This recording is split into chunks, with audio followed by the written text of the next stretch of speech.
these boys put me in an industrial bin and closed it on me. He was like, I've never effed a midget. Well, it's not going to be crossed off your bucket list now, buddy. Yeah. Wow, I'm really a fetish to these guys. It's a process, okay? Hello, my bold, beautiful, too confident to be humble, confidence in progress, or just stepping into it, babes. This is the Confidence Hour, brought to you by 49, hosted by me, your girl, Miss Dani DMC, professional hype woman, confidence connoisseur, and your forever safe space. Today's guest is the definition of confidence, a woman who's turned self-belief into a brand.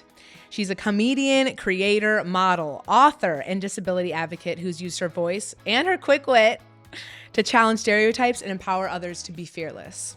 From viral TikToks to TED Talks, she's inspired millions. Please welcome the fabulous Fats Timbo. Oh, I love that intro. That was very nice. Good. I'm so happy to have you here. When I discovered you, I quickly fell in love. I love everything that you stand for, everything that you're about, and I'm honestly honored to have you on my podcast. Seriously. Thank you so much. That means a lot. So talk to me about when you have felt the most confident in this journey and some of your highest achievements that have blown your own mind. There's been a few. Yeah, give us, honestly, talk about it, okay? There's been a few in recent years. You deserve to pop your own shit. Yeah, it's been a whirlwind, first of all. It's been crazy. It's been a snowball effect. I think the first one definitely has to be when I started modeling. And that was really out of my comfort zone because it was an underwear shoot. My first ever one, you know. I wasn't really comfortable in my own skin at the time, but I thought, you know what, I'm going to fake it till I make it. I'm going to pretend to be, because these self-help books tell you that you need to embody confidence to be confident. So I was trying to find ways to do that. And, you know, when I got this casting call and they said, you know, we want you to be a part of our campaign, but it's underwear, I was like, okay, you sure about that? We'll give it a go. And then I did it, and it was just the most empowering thing ever, because, you know, I'm amongst beautiful women of all different shapes and sizes, shades, and different disabilities, and I thought, wow, this is what I want to do. You know, this is the world. Like, this is the human race. Exactly. That's what's so tough in the modeling industry. I can relate as well, because my career started with modeling, you know, and it's like I wasn't seeing people with disabilities. I was seeing very few different shades, very few different sizes. And it's like, we need to see a representation of the world. Yeah. At the time as well, it was like, I think it was 2017. Wait, that's when I started too. Oh my God, way. Twin. I love that. No way. Yeah. And I think prior to that, it was very uncommon to see different differences in modeling. Yeah. You know, you'd see the typical model, and before that it was just like, oh my God, am I going to be that change? Yeah. Like, what are people going to think? They're going to, you know, I had so many things going on in my head, but I just thought I need to go with this vision, because it always starts with a thought, right? Any invention or any movement, it always starts with a thought, and then it goes into action. It goes into, you know, being consistent with it until people see it and believe it, you know. So I thought, you know what, I have to push through with this. And, you know, I showed my friends how I looked at when I was modeling the underwear, and they absolutely loved it. They were like, oh my God, you look beautiful, Fats. You need to post it or something.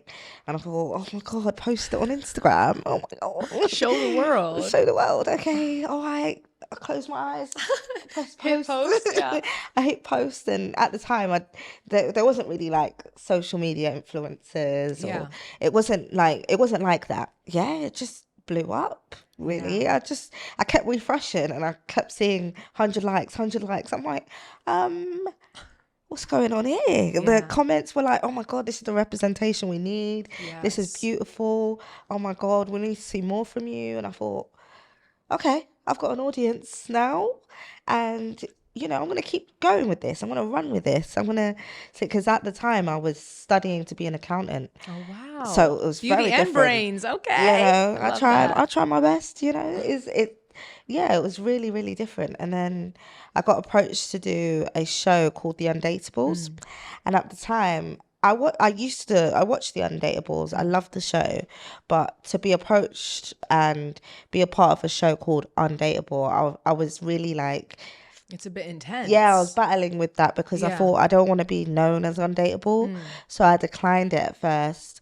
And then I thought about, when I watch it, I don't think that these people are undateable. I think it's kind of like challenging the narrative. Yeah. I had to challenge the narrative. I had to think about, I want to send a message across. I don't want to be that person that is a victim. So I have to do it. I have to go on the show. It was like, I was going against everything I knew, but at the same time, it was like, if you really want this thing to happen, because I didn't know exactly what I wanted. All I knew was that I wanted a change. I wanted to be confident. I wanted to represent for people.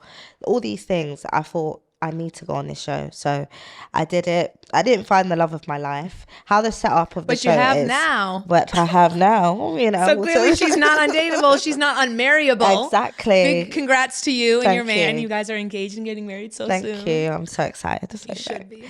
But yeah, so when I went on the show, it really kind of created a TV career for me. So from there, I just kept posting online dance videos. During lockdown, I thought, let me show my funny side. Yes. Started TikTok, and it just all snowballed effect really, and just kept on going. Different opportunities kept popping up, and I'm very thankful for that, because certain points I was just like, oh my God, I'm really scared to do this. But I just went in head first and just tried, So another moment was when I got my driver's license. So random, I know, but it's such a big achievement for me, because as a little person, to drive is quite rare. And I have to use my hands to drive. So I use one hand to steer. Okay. And then I use the other hand to pull the lever to accelerate, and then push to brake. Oh my gosh, that's fascinating. So yeah, it's like doing that. Yeah. Literally when driving. And it wasn't an easy journey. I had to find a driving instructor that specialized in that. And I had to travel like an hour. Wow. Every time to do my driving lesson, and then an hour back. Wow. Because they were in London. And then what year was this? This was 2020. Okay. Yeah, so it took me. You'd think by 2020 they'd have more access. No, not, and I don't think they still have access. That's which crazy. is annoying. Yeah, and then by 2021, I was on it the only road. took you a year. Yeah. Wow, that's amazing. Yeah, it took me about a year. And I passed, and definitely one of the best achievements that I've. To the average person, it's not that amazing, but for me, I think being able to just be on the road and be just like everyone else, is like such a big thing. I totally understand that, because I think I could totally see how like the world separating you, trying to constantly put you in this box. This is where you belong. These are the things you can and cannot do. And you are a disabled person. Yeah. It gives you that freedom to be it able does. to do something that they say, well, you can't really do this, and it's going to be really hard, and you're going to have to go the extra mile to find the resources. Yeah. And you said, and I think this is your character, I've seen that with you, is like, I'm going to do it anyway. Absolutely. Okay, so you've written a book, which is honestly inspires me so much. One day I will definitely write a book. I've written a workbook, but I think that for women like us to write a book, it's so powerful, especially like your journey is just amazing. So much of your book, Main Character Energy, is about being fearless. So tell me about how you stepped into your fearlessness and when you really became fearless. I think how I became fearless had to start from when I was on social media, because that was terrifying. Yes. From being scared about what people thought about me, and what if they think negatively, what if this, what if that. But if I'm being honest, actually, it's probably when I was born. Because stepping out of my house, knowing that people are going to look at me and people are going to laugh at me and people are going to do whatever to me, I was always stepping out of the unknown all the time. And I didn't realize it at the time, but it was almost making me practice to be fearless in life, because I didn't know what kind of reaction I was going to get. And it was always something different all the time. I've had all different types of people treat me so negatively. And, you know, to step outside every single time and face that, it kind of probably started from there. Yeah. And then anything else is like secondary. Yeah. Because I can handle that. Yeah, if I've handled that, I can handle anything, really. Yeah. You know, it's just, at the time it was like, oh my God, you know, I hate this world. I always feel like I'm like a spectacle almost. But I think now I've kind of channeled that into, you know, okay, throw this at me, I can deal with it. Throw that at me, I can deal with that. You know, I think being unexpected, discovering new perspectives, going to different countries, and, you know, people will treat you differently. Like, you know, when I went to Turkey, I realized that, oh my God, people have so many different beauty standards there. Before I went there, I used to think my nose was so ugly because my nose bridge is different to everyone else's. And when I went there, they said, oh my God, I love your nose bridge. I love how small your noses are, like your noses. So, because over there, they do a lot of surgeries, and, you know, they do so much to their faces to strive for perfection, and to them having a smaller nose is perfection. So I'm like, wow, okay, like, maybe I should appreciate my nose. Even if somebody doesn't like it, someone else here likes it. That was really, really cool. And then, you know, going to Sierra Leone, and when I was 8, there was like a crowd of kids just looking at me like I was, you know, an alien. And then going somewhere else where people looked at me like, oh my God, she can dance, she does amazing. So you're such a good dancer. Thank you. Like, so I could watch you dance for hours. Literally, you're so good. I love it. Thank you so much. Like, it's just, I've learned, like, I can't let people's opinions affect how I see myself. Like, the most important opinion is myself. And, you know, 100%. all these negative feelings I'd have, you know, from people discriminating against me, you know, I had to just learn to ignore it. So I think that's where the fearlessness came from. Maybe. I love that. And it made me think, like, when you said a spectacle, like, I'm sure you've seen the quote, like, if people are going to stare, give them a show. And I feel like that's, like, I felt that way too growing up. Like, I felt like kids were always staring at me. I was always different. I was always the fat kid, you know. I felt like I was on display a lot, especially in my school. And it's like, okay, if you're going to stare, I'll give you a good time. You know, I'm not just going to sit and cower down and like do what you think I'm going to do. Like, let me go against the grain and show you actually fat is really beautiful. And you're going to be blown away by my confidence and how I move through life. And you're going to be shook one day. And I hope all my bullies are watching this. They probably are. No, they better be. Okay, so speaking of being the main character, because I'm all about that, what is like one of your biggest main character moments in life? It has to be when I appeared on Vogue. That has to be. I'm sorry, what did Drake say again? You Shame know, on I shame in Vogue. Vogue. You know, I was in Vogue, you know, one time. You better say that with your chest. I was in Vogue, you know. I took a tell me about it. I feel like I manifested it. When I first started modelling and I'd do like catwalks and things like that, I used to say to myself, one day I might be in Vogue, just in a jokey way. And then I got an email from this beautiful little person called Sinead Burke, who is just, she's little, but she's mighty. She's beautiful. She embodies such confidence that, you know, I look up to her so much. You know, she is such a pioneer, and, you know, to put my name forward for this beautiful disability campaign with Vogue was just amazing. Honestly, it was just life-changing, really, because it just made me realize that, wow, anything is possible if you put yourself out there, if you're working hard, if you're consistent, you know. So when I was on set and we were trying out different clothes, and, you know, it was just, I felt like I was on autopilot, because it was such a beautiful, surreal moment. And, you know, I have the magazine with the with my face on the page open in my bedroom, and it's just a reminder that, wow, I did this.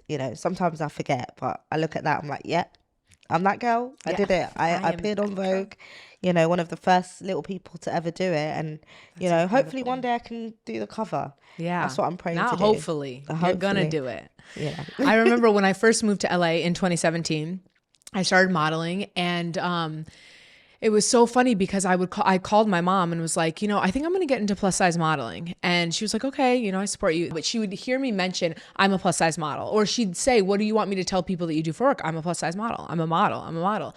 She'd be like, okay, but like, you haven't really booked anything yet. And I'm like, yeah, but I'm a model. And it reminds me to this day that she loved that I just said, I'm a model. I'm a plus size model. This is what I'm doing. And then it happened. I got signed in New York, LA, Chicago. I started booking big campaigns. And it is crazy, the power of manifestation. Yes.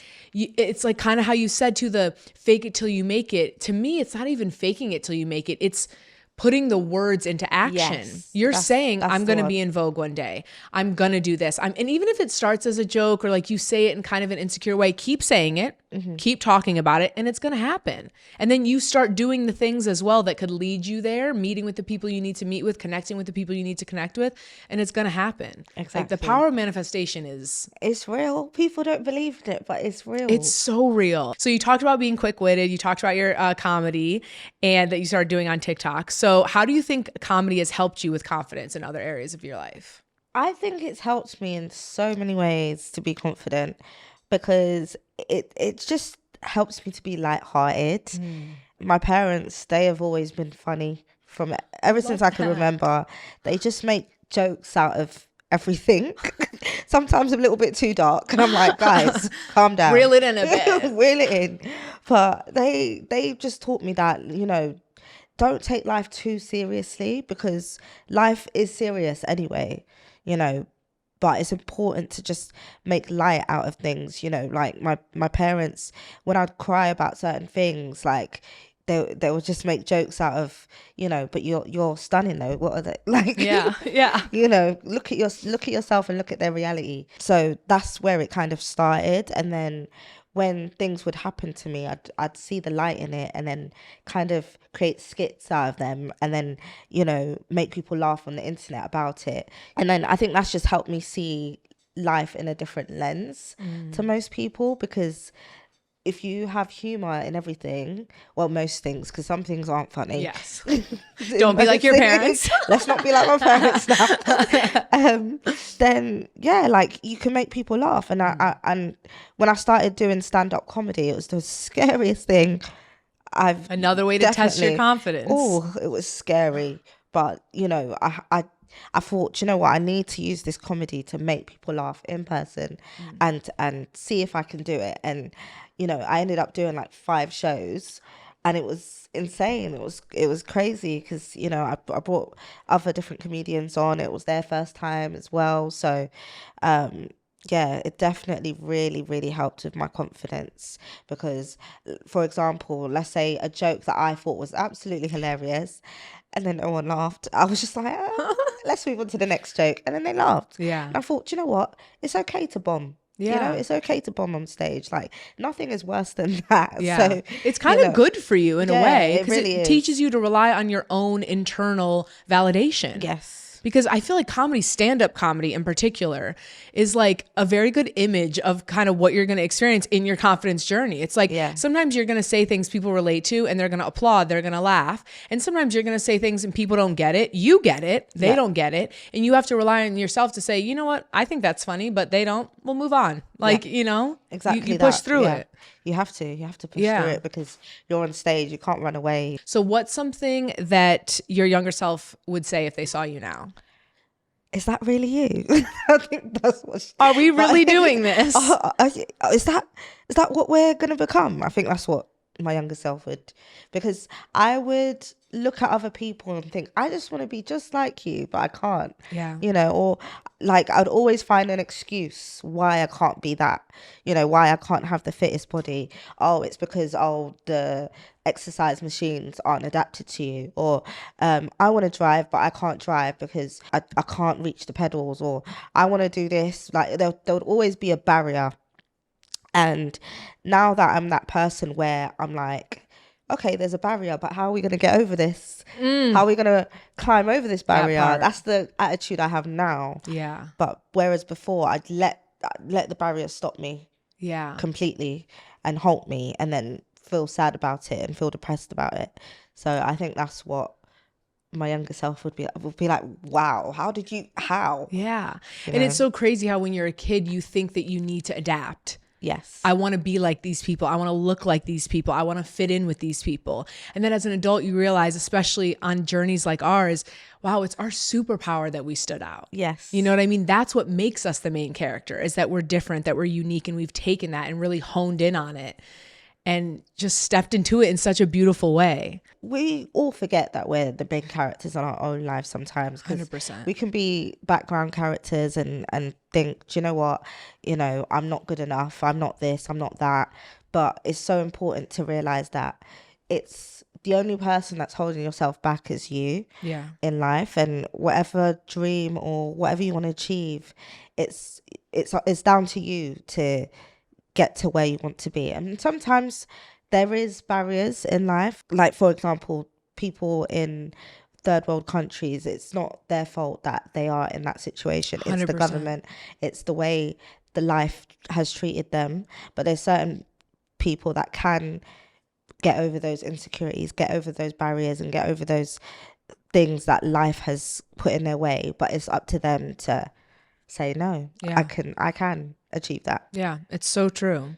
So you've heard me say a lot probably so far in this pod that, I'll say we, us, our stories, us powerful women. And I think the reason I feel that way is because during my childhood, I had a really rough childhood, and I learned from a young age that I was someone that was othered. Like I was always put in this like other category, tried to be put into this box, and often felt like a spectacle, like you've mentioned as well. And when I started my career, I really was doing it for fat women, for plus size women, for women like me who had very similar stories to me. And as my career went on, very quickly, I realized I'm not just doing this for bigger people. I'm doing this for anyone that's ever felt othered, whether it's disability, whether it's they're a part of the LGBTQ plus community, whether they've been told their skin is too dark, whether they've been told their religion is wrong, whatever the case may be.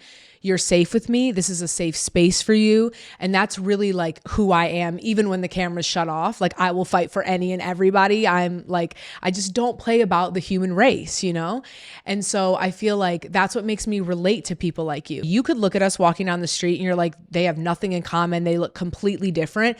But to me, I look at you and I see a sister. I see we've gone through very similar journeys, very different journeys, but I see myself in you. And I think that's like what's so powerful about our stories. And unfortunately, to get where we are, we have to dive into the pain. And there's a lot of painful stuff that has led us to be these really strong, pioneering women. Do you know what? It's beautiful that you said that we are pioneering women, because we are. Yeah. It's a hard journey to be in, because like you said, you have to go through a lot of pain to get to where we have gone to. The worst is, I've mentioned it in my book, and it was when these boys put me in an industrial bin and closed it on me. That was the worst, because it was like, I don't want to go to school anymore. I don't want to be here anymore. I just hated life. And it was just so painful, because it was like, is this how I'm going to always be treated in life? So, and kids in school saying horrible things to me, like, midget, you're ugly, you'll never amount to nothing, your mum should have aborted you, things like that, like horrible, horrible things. And then when I'd come home, my parents would give me that love that I've always needed. So to be honest, I don't think I'll be here without my parents. Yeah. I really wouldn't. Same. I can really relate to that. Like, I wouldn't be here without their love and affection, and the way they've raised me. So, because it felt like the outside was like against me. So That was probably the lowest Yeah. of the low.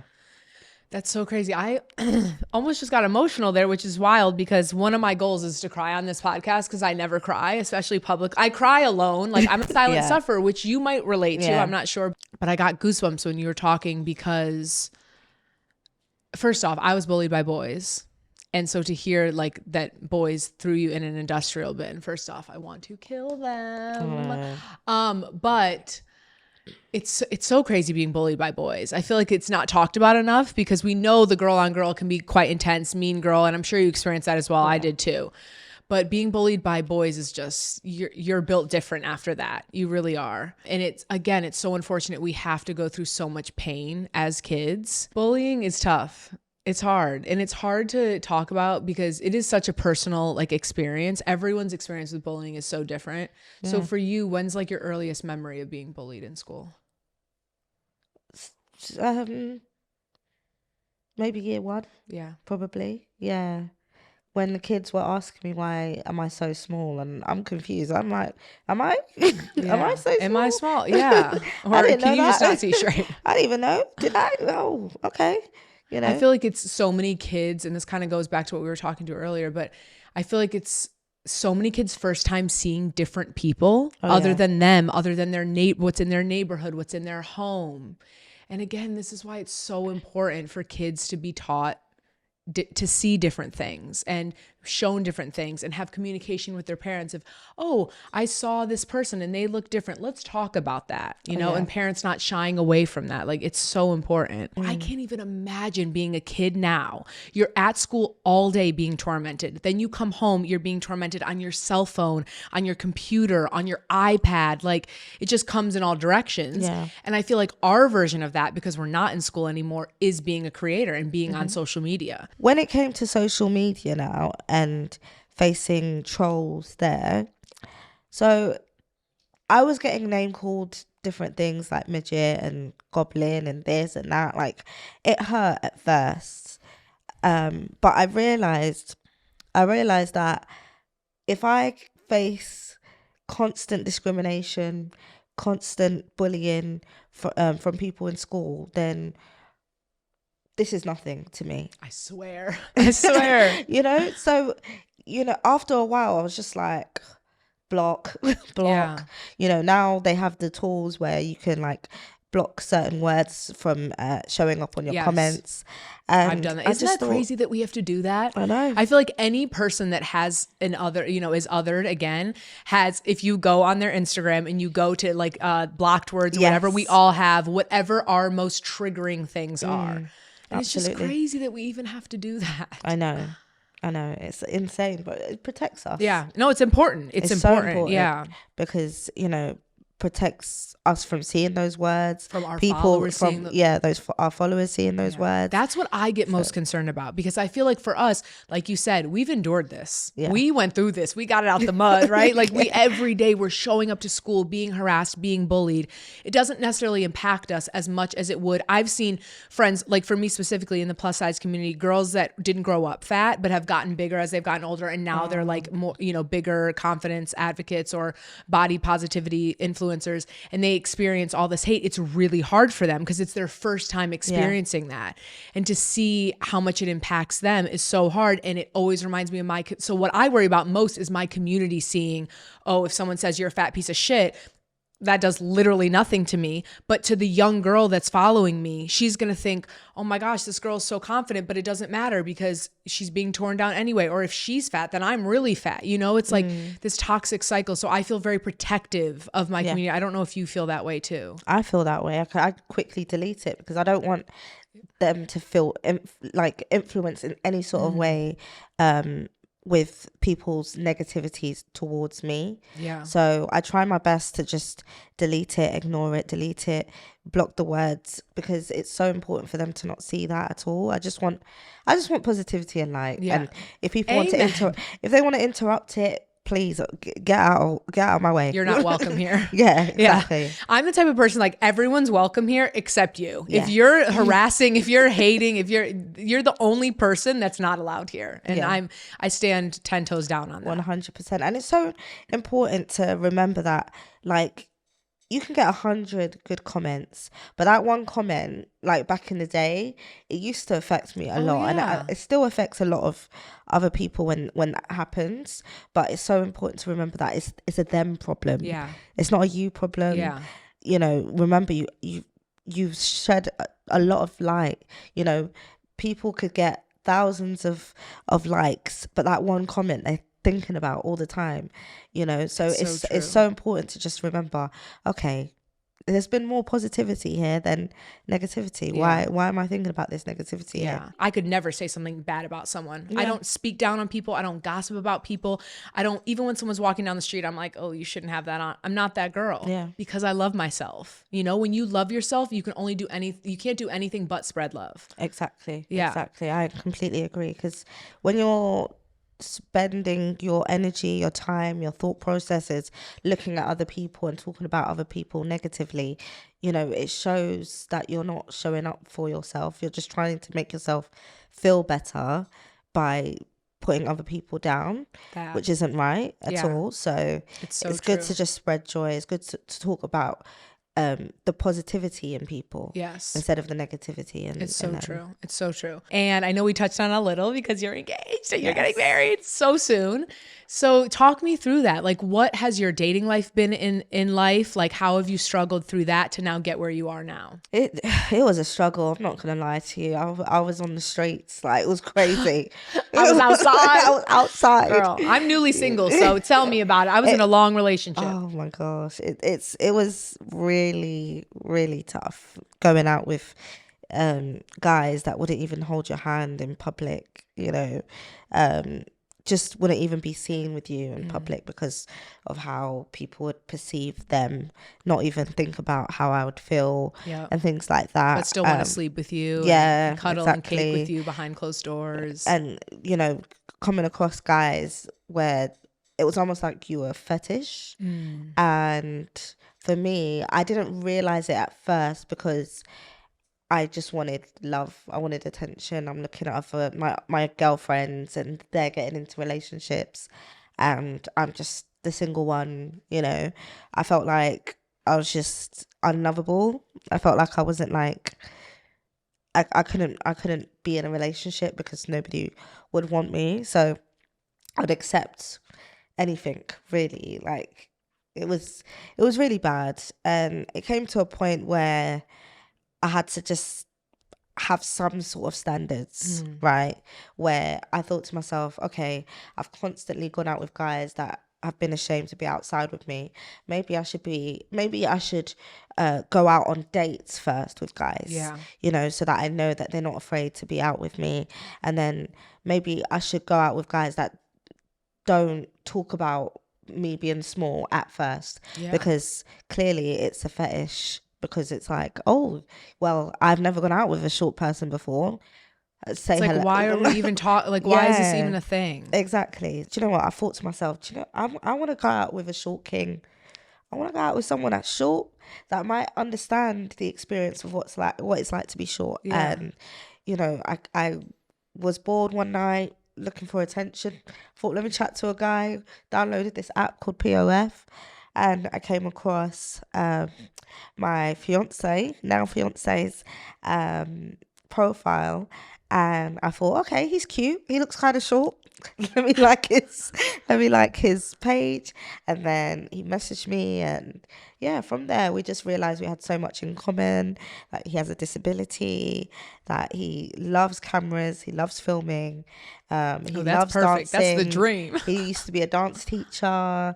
So all these things where I was just like, wow, this is too much. It's aligning too well. Yeah, it's aligning too well. So from there we just connected and went on a date, and from there we just was inseparable, really. And that was 6 years ago. So for a year, I kind of made him chase me As by you accident. should. But it was by As you accident because I thought it was too good to be true after our first date. Yeah. I thought, I don't know. How does he like me so much? Like, I was so Isn't confused. it crazy how our self-limiting beliefs like Yeah. really pop in? Especially, I find for me, I'm pretty good in all areas of my life, but I feel like dating is still, sometimes it can be difficult. Like you try to convince yourself of things, and it's really definitely my younger self and the things that I was like told and fed as a kid.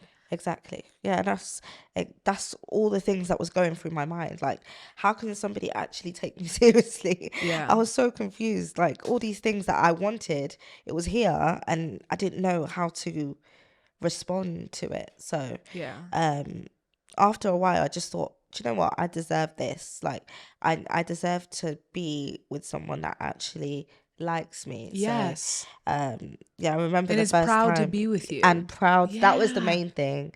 He was proud to be with me. There was no uncomfortability there. There was no like, people are looking at us. He didn't care. Yeah. Which I just absolutely loved because it was just mind-boggling to me, to be honest. It was like, you don't care? What? Yeah. So this is different. Yeah, it was very, very different. And for him, he said he's gone through that himself because he's got cerebral palsy in his left leg and has a limp when he walks. Okay. So he completely gets that. And, because he's 5'2", when he used to date girls or try to date girls, they used to just say, oh my God, I'm not into short guys.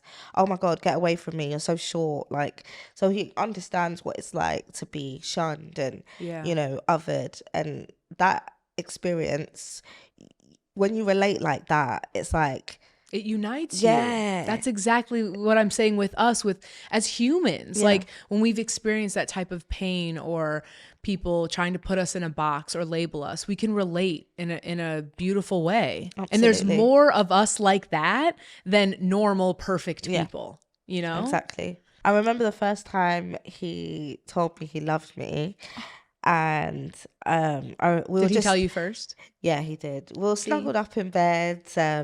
It was like a month in. It looked like he had something on his chest.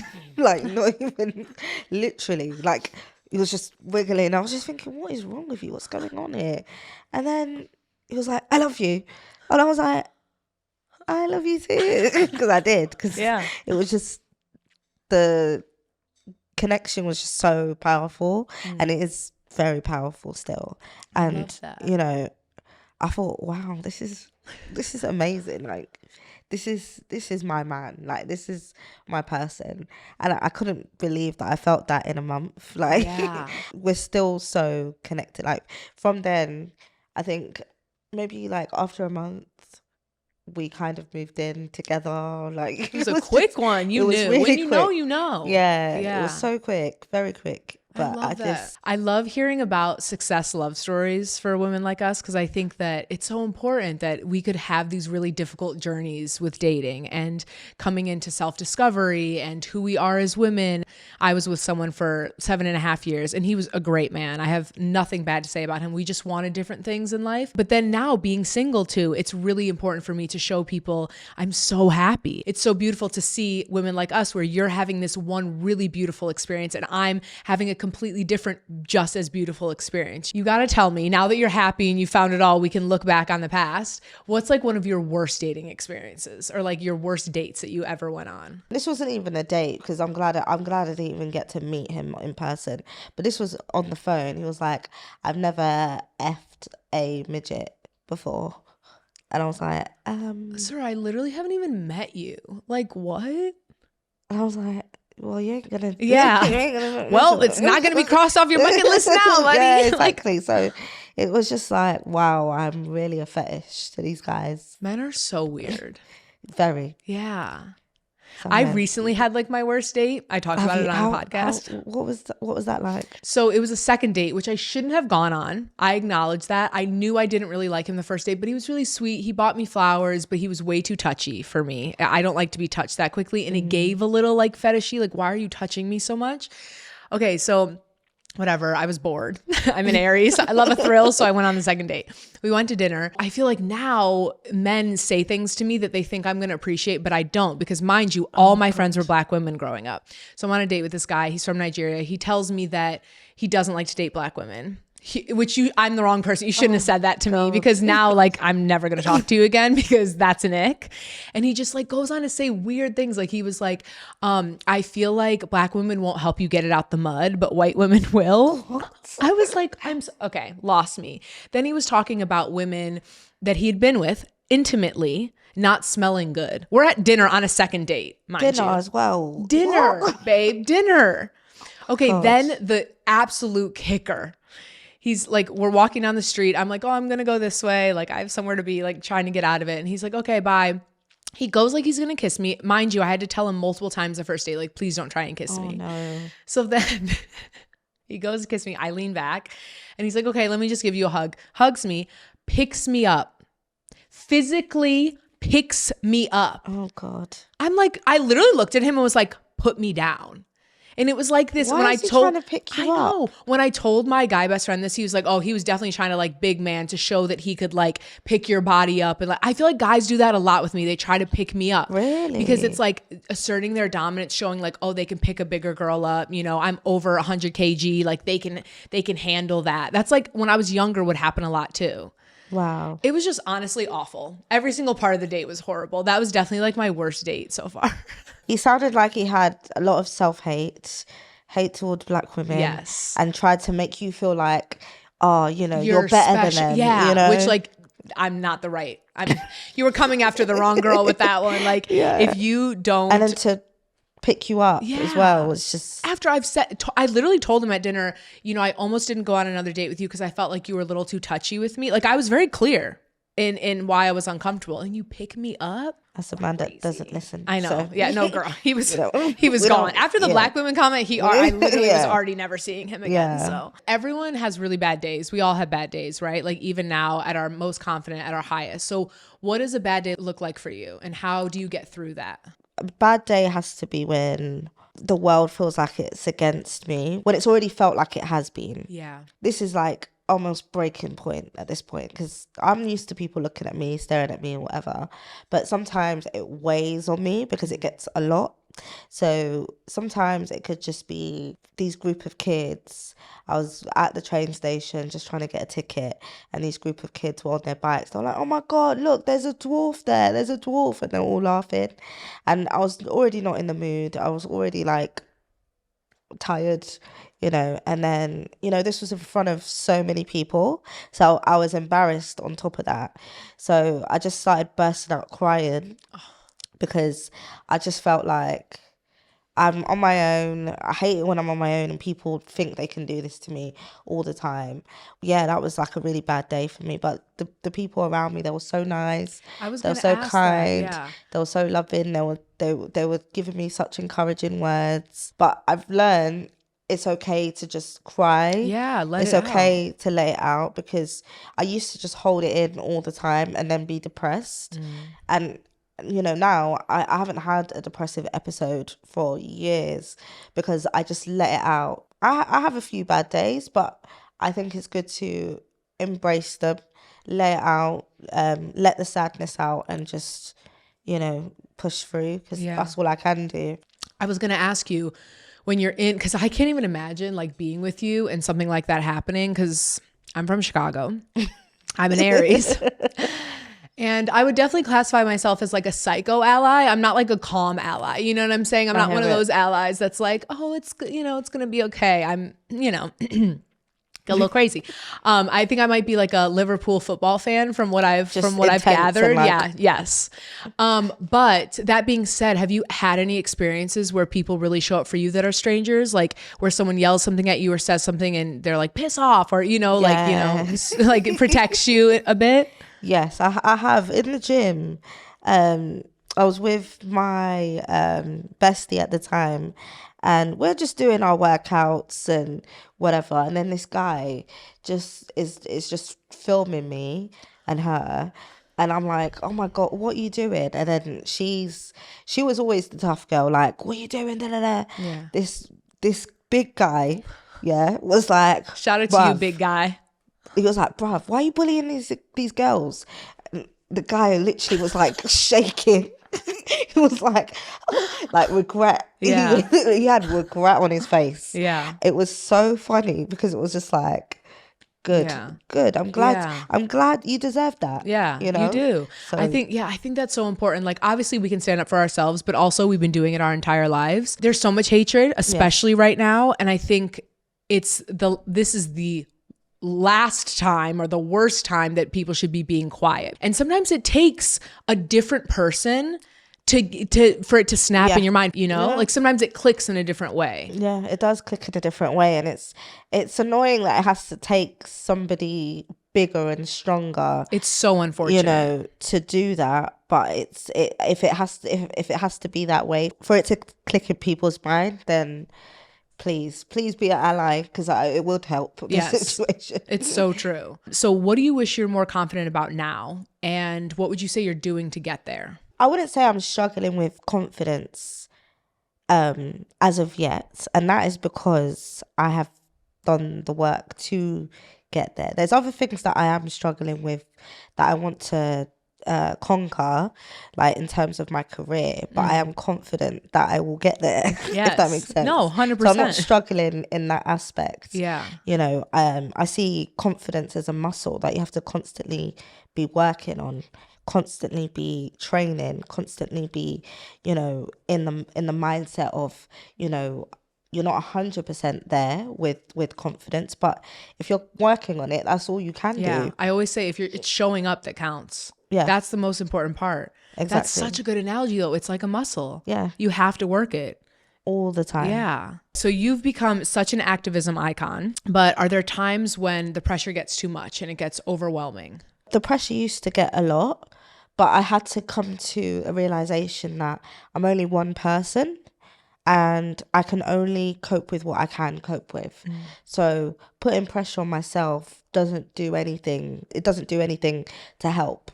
So I've learned to just, if I'm feeling overwhelmed, I have to just take a break. Yes. Or if, you know, the hate comments are getting too much, just post and not look at comments. Because disconnect. if I put myself like in it too much, then, you know, I don't want to be in that negative space. So I've found ways and tools to try not to put too much pressure on myself whatsoever. And even if people do, I'm just like, let me ignore that. Yeah. Let me ignore that. Let me not put so much like emphasis on like, let's say posting. I'm constantly posting and I feel the pressure to post. But if I do want to take a week off, I will. Yeah. You know, but I love posting, so I don't feel the pressure as much. I feel that same way. Like, I think both of us are really passionate about what we do. Yeah. And I always say, like, a big part of confidence is setting boundaries, not just with other people, but yourself as well. Like, today I'm not going to do this because I noticed that I've been feeling X, Y, and Z.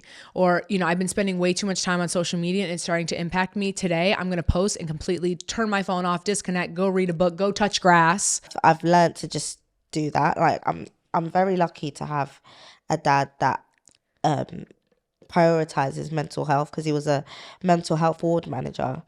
And that's so nice. So he always talked to us about taking breaks, talking, doing counseling. We used to do family counseling as well. That's so important. So all these things that I thought was normal, like so many people don't know about it, and I'm so grateful that like, even though his work ethic is insane, he always talked to us about, okay, but you need to have time for yourself. Watch shows, do this, do that, like, you know. So it was very helpful having someone like that, because every time I'm like working on the go, I crave that self-love or that time to disconnect, that solitude. And because I've had that, you know, growing up, to disconnect. Shown to you. It was shown to me. So okay, so one of my favorite parts, because I love to have fun, we are going to do some quick fire, a couple rapid fire questions. You ready? I'm ready. Okay, here we go. What was your favorite childhood memory? Going on days out with my family. Oh, I love that. I can't think of a particular one because there was quite a few. Maybe going to the zoo. Oh, I love that. With my family. Yeah, that was fun. What's your self-love language? Quality time. Quietness. Yep. People not talking to me. Leave me alone. Yeah. So I just put my phone on Do Not Disturb and I'm like, over there. Tell us something we might not know about you.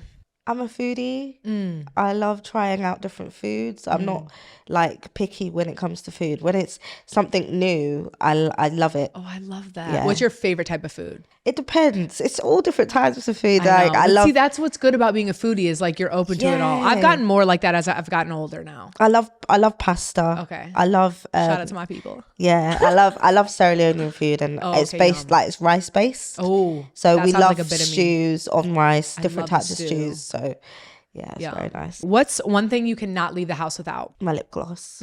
What's one thing that always gets you out of a funk? Alan making me laugh. Oh. Yeah. I'm so single. Okay, no, I'm just kidding. What's your guilty pleasure? Crime documentaries. It sounds so cliche. But see, I like it. I've never even tried to get into crime documentaries. I feel like I need to.